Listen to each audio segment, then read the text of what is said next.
Hi friends, welcome to all. और आप सभी का मेरे यूट्यूब चैनल पे स्वागत है। तो आज का हमारा वीडियो जो है वो स्किन लीजन और ऐसे लीजन से रिलेटेड है जो कि स्किन और हमारे ओरल कैविटी दोनों में होता है। तो सबसे पहले हम लोग ये समझते हैं कि ये इस डिजीज़ को क्या कहेंगे। तो ये जो डिजीज़ है ये बेसिकली मोस्टली ये देखा गया है कि ये डिजीज़ ऑटो इम्यून होते हैं।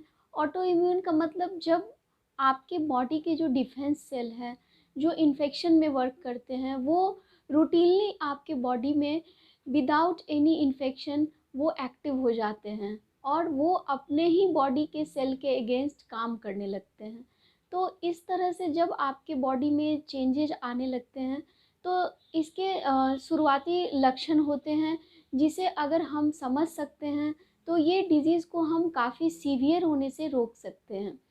तो जैसे कि मैं कुछ अभी फ़ोटोज़ दिखा रही हूँ जिसमें कि इनिशियल जो लक्षण होते हैं वो किस प्रकार के होते हैं और अगर हम लोग इसे छोड़ दें तो ये किस तरह से बढ़ते चले जाते हैं। तो जो ऑटो इम्यून डिजीज़ है इसे हम लोग म्यूकोक्यूटेनियस भी कहते हैं। मीन्स म्यूकोसा यानी कि ओरल कैविटी के अंदर, यानी कि जो बीमारी ओरल कैविटी के अंदर होती है उसे हम लोग, चूँकि हमारी ओरल कैविटी मॉइस्ट होती है, सलाइवा होता है वहाँ पे, तो मॉइस्ट होती है वो और इसलिए इसको हम लोग म्यूकोसा कहते हैं। वहीं अगर हम लोग स्किन की बात करें तो ये ड्राई होती है as compare to oral oral mucosa. तो ये स्किन और ओरल कैविटी दोनों में जब कोई लीज़न होता है तो उसे हम लोग म्यूकोक्यूटेनियस कहते हैं। और यहाँ पे जैसे कि कुछ साइन और सिम्टम्स होते हैं तो वो किस प्रकार होते हैं। कोई भी म्यूकोक्यूटेनियस डिजीज़ है तो कई बार क्या होता है वो स्किन में पहले होते हैं और कई बार क्या होता है कि ओरल कैविटी में पहले वो आते हैं। तो अभी मैं जिस लीजन की बात कर रही हूँ उसका नाम है पैम्फिगस और ये मोस्टली जो होता है वो फीमेल में पाया जाता है। और ये जो है जो फीमेल प्रीडोमिनेंस इसमें ज़्यादा होता है पैम्फिगस का। तो यहाँ पे और कई बार मेल में भी ये पाया जाता है। तो आज का जो मेरा टॉपिक है वो इस बात पे निर्भर करता है कि हम कैसे अपने जो बीमारी है उसको इनिशियल स्टेज में कैसे समझ पाएंगे। तो सबसे पहले चीज़ कि इसके साइन और सिम्टम्स क्या होंगे। तो अगर आपके मुंह के अंदर कोई रेड रेड या वाइट पैच बन रहा है, बेसिकली पेम्फिगस जो है वो ब्लिस्टर फील्ड होते हैं। Blister means fluid filled lesion. Fluid मतलब कि पानी भरे होते हैं। जैसे कि कोई फोका हो गया और स्किन पे जैसे कभी आपका हाथ जल गया हो तो आपने देखा होगा कि उसमें पानी भर जाता है।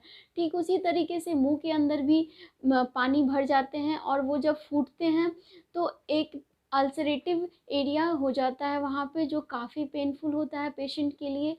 तो जो ये पेम्फिगस होता है वो फर्स्टली शो होता है ओरल कैविटी के अंदर।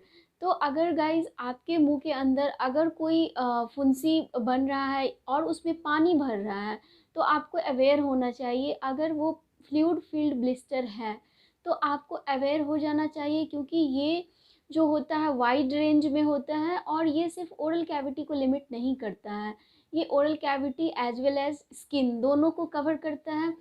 तो ये जो चीज़ है इसको आपको ध्यान में रखना होगा कि हमें जब भी कोई मुंह के अंदर ब्लिस्टर मिले यानी फ्लूइड फील्ड कोई भी फुंसी या घाव मिले जिसमें कि पानी भरा हुआ है तो आपको अवेयर हो जाना चाहिए।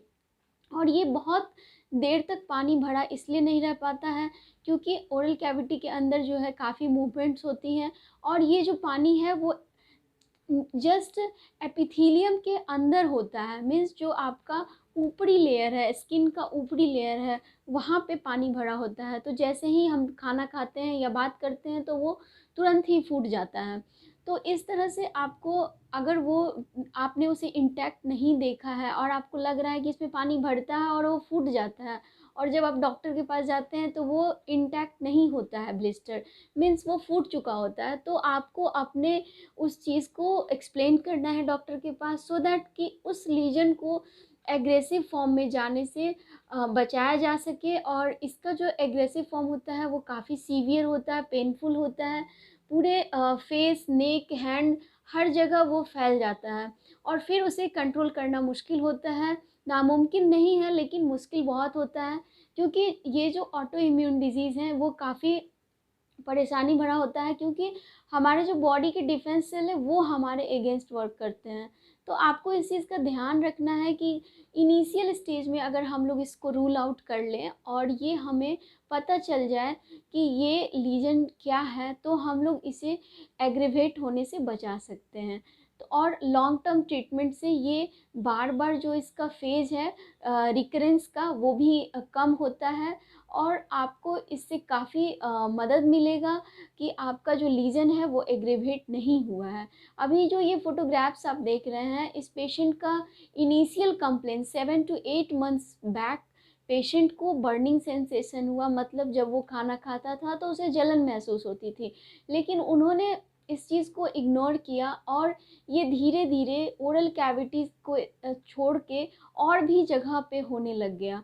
मीन्स अभी आप देख पा रहे हैं कि ओरल कैविटी तो है ही इन्वॉल्व, और उसके अलावा जो इनका स्किन है, जैसे फेशियल स्किन हो गई या फिर हैंड या नेक, इन सब जगहों पे ये फैल गया है।